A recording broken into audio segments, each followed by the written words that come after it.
My whole world felt steady, like a warm blanket, until a tiny text message ripped a hole right through it. Then his mistress, Bethany, looked me dead in the eye and said I'd never truly be happy again, laughing like it was a fact, not a cruel wish. Who knew that crushing moment would lead to me finding real love, a surprising new life, and her serving my dinner in my own place? It's still so wild to think about. Before we continue, tell me in the comments, where are you watching from? I'd love to know. My life with Leo felt like a well-worn path, comfortable and predictable, for 10 long years. We lived in a small, quiet house on Willow Lane, the kind with a big oak tree in the front yard that dropped acorns every autumn. I was Clara May, a librarian, surrounded by stories all day, and Leo worked in sales, always talking about his next big deal. We had our routines: coffee on the porch every Saturday, dinner at that cozy Italian place every other Friday, quiet evenings reading side by side. I thought we were content, you know? Not fireworks every day, but a deep, steady warmth. He'd leave for work in the morning with a quick kiss, sometimes a pat on my back. I'd spend my days helping people find their next great adventure in a book, then come home to cook us something simple. It wasn't fancy, but it was ours. Or so I believed. I truly, truly believed it. One Tuesday, I remember, a Tuesday like any other, I came home a bit early. The library closed for a staff meeting, and I had forgotten my house keys that morning. Leo was still at work, I figured. I found my spare hidden under the welcome mat, just like always. The house was quiet, that usual afternoon quiet. I walked into the kitchen, dropped my bag, and then I saw it, Leo's phone, face up on the counter, glowing with a new message. I usually never looked at his phone, never needed to, never wanted to. But this time, the message was right there, clear as day. Can't wait for our trip next month, my love. Bethany. My stomach dropped, cold and hard, like a stone in a well. Bethany? Who is Bethany? My mind felt fuzzy, like static on an old TV. I picked up the phone, my fingers trembling. I shouldn't have. But I did. There were pictures, so many pictures. Leo, laughing, arm around a woman I didn't recognize, on a beach. In a restaurant. In front of a fancy hotel. It was a whole other life, hidden in plain sight. My breath caught in my throat. This wasn't just a random text. This was a whole hidden story, chapters and chapters one knew nothing about. When Leo came home that evening, the air in our little house felt thick, heavy with unspoken things. He walked in, humming a tune, his usual cheerful self. He didn't even notice my pale face, the way my hands were shaking as I tried to hold a teacup steady. "Hey, Clara May," he said, tossing his keys onto the small table by the door. "Long day. What's for dinner?" I couldn't speak. Not at first. My voice felt stuck somewhere deep inside me. I just held up his phone, the screen still showing one of those laughing pictures. His face drained of color. The humming stopped. "Clara May," he began, his voice suddenly weak. "Bethany?" I managed to choke out. It wasn't a question, more like a broken cry. He tried to explain, stumbling over words, making excuses about being unhappy and confused. But his eyes couldn't meet mine. The humiliation burned, a hot, nasty fire in my chest. 10 years. 10 years of thinking we were building something real, and he was building something else, in secret, with someone else. The next day, I called Bethany. I don't know why. Maybe I needed to hear it from her, needed to understand the full scope of the betrayal. Her voice was smooth, confident, sickeningly sweet at first. Then, when I told her who I was, a strange kind of glee crept into her tone. "Oh, Clara May," she said, almost a purr, "Leo's told me all about you. He's so much happier with me, you know. He really is." And then, the words that cut deeper than any knife, words that echoed in my head for months, for years. "Honestly, you'll never be happy again, Clara May. Not after this. You're just not the type." She even laughed, a short, sharp, dismissive sound that made my ears ring. Some people are meant for big, exciting lives. Others are just meant to be left behind. That conversation, those words, they became a brand on my soul. "You'll never be happy again." I heard them when I woke up, when I tried to sleep, when I looked at my reflection. Leo moved out quickly, taking his things, leaving behind a hollow space that echoed with Bethany's cruel prediction. The divorce was messy, as these things often are. He wanted to keep the house, most of the savings. I didn't have the fight in me. I just wanted it over. I moved into a tiny, cramped apartment, 3 rooms above a noisy bakery, miles away from Willow Lane and the oak tree. My librarian job suddenly felt small, insignificant. Every day was a struggle to get out of bed, to pretend that Bethany's words weren't true, that I wasn't just left behind. My heart felt like a broken thing, shattered into a million pieces. How could I ever be happy again, when someone had so confidently, so cruelly, declared my future without me? My world was truly shattered, and I didn't know how to put even a single piece back together. The first few months after Leo left, after Bethany's cruel prediction, felt like walking through thick mud. Every step was heavy, exhausting.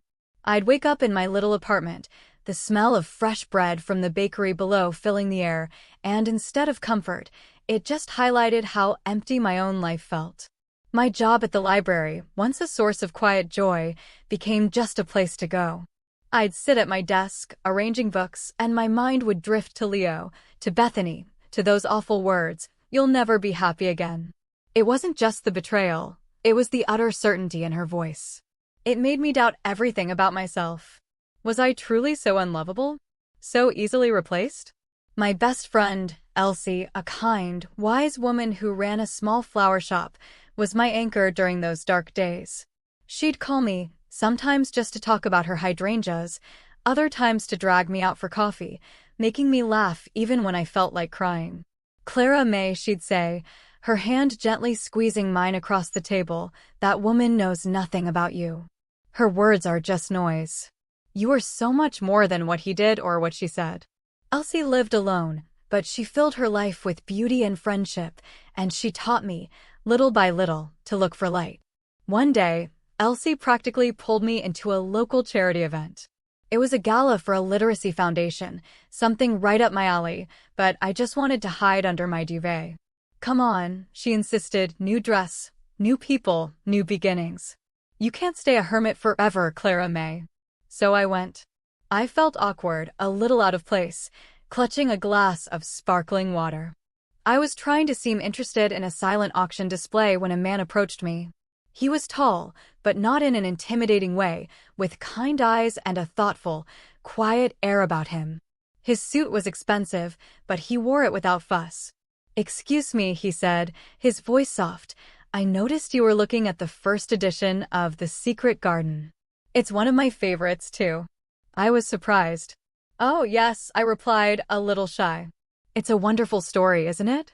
Full of hope." "Indeed," he agreed, a small smile playing on his lips. "Elias Thorne. Pleased to meet you."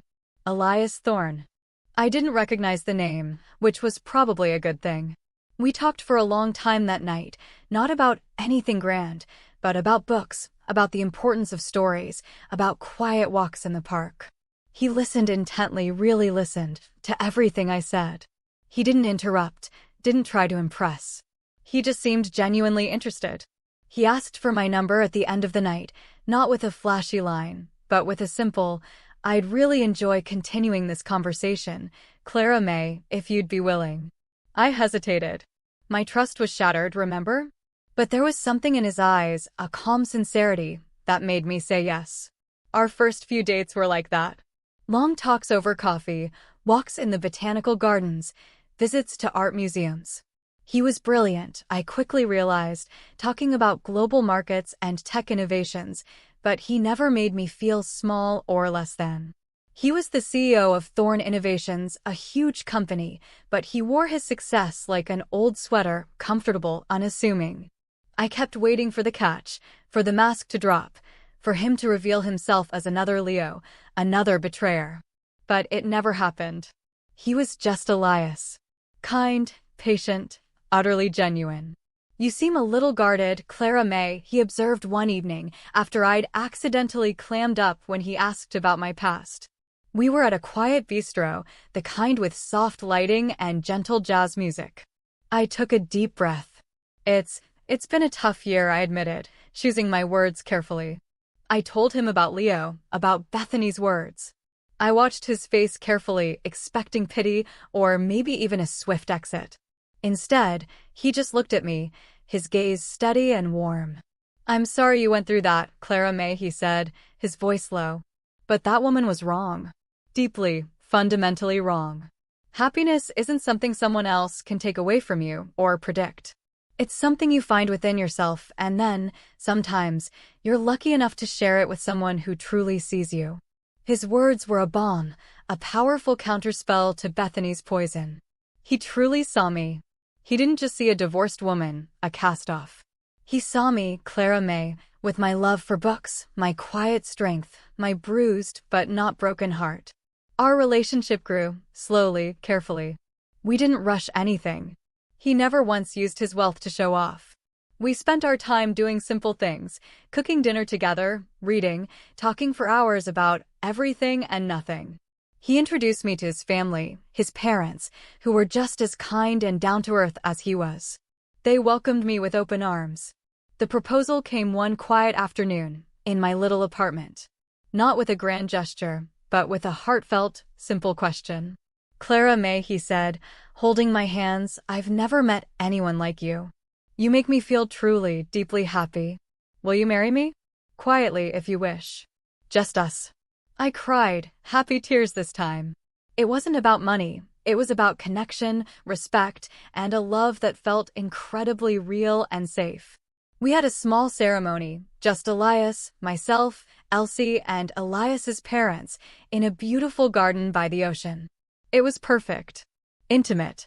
Real. We didn't make a big announcement, didn't put it in the papers. We just were. I was Clara May Thorne now, a name that still felt new on my tongue. I had found happiness again. Bethany's cruel words were finally, truly, proven wrong. The deep quiet joy in my heart was a powerful, personal triumph. I had rebuilt my life, brick by brick, not with anger, but with hope and genuine connection. I didn't need a public spectacle to validate my happiness. I just needed to feel it, truly feel it, in my quiet, wonderful new life with Elias. Even after marrying Elias, even with the profound happiness that filled my days, there were still moments, quiet ones, when doubt would creep in. It wasn't about Elias, never about him, but about my own past. Sometimes, I'd catch myself wondering if this beautiful, peaceful life was too good to be true, a fragile bubble that could burst at any moment.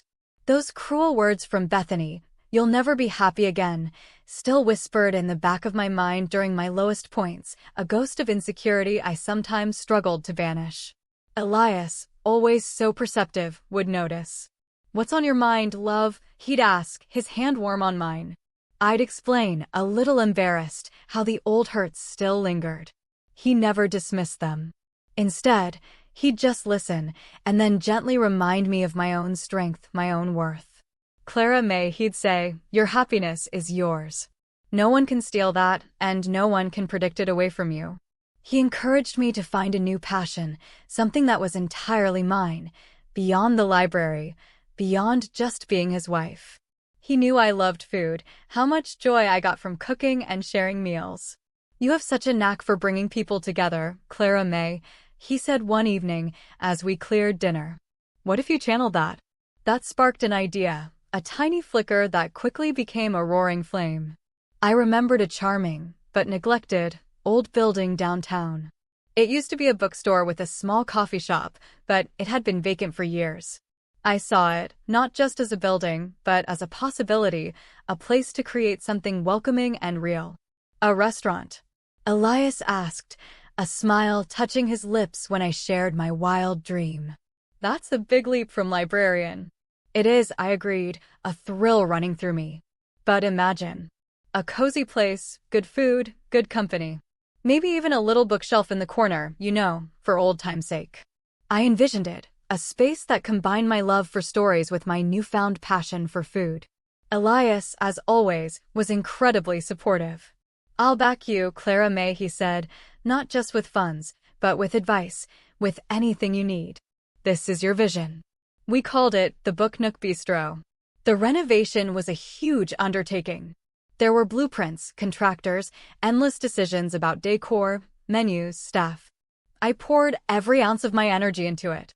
It was exhausting, truly, truly exhausting, but it was also the most fulfilling work I had ever done. I interviewed chefs, tasted dishes, designed the interior to be warm, inviting, filled with the scent of good food and old books. Every detail felt like a piece of my new life falling into place. My name, Clara May Thorne, was on the legal documents, on the signs. It felt like I was writing my own story, and this time, I was the author. Months later, the grand opening night arrived. The air buzzed with excitement. Elias and I were there, of course, taking a quiet table in the corner to observe the bustling scene. The restaurant was full, a gentle hum of conversation, the clinking of glasses, the delicious smells of fresh herbs and roasted meats. I felt a surge of pride, a deep, abiding happiness that had nothing to do with wealth and everything to do with creation. We were halfway through our appetizers when one of the new waitstaff approached our table. She had her head down, a menu pad in her hand, looking a little flustered with the busy night. "Good evening," she murmured, not looking up. "Can I get you started with some drinks, or perhaps an appetizer?" Her voice, even muffled and tired, sent a tiny shiver down my spine. It was familiar. I looked up, and my breath caught.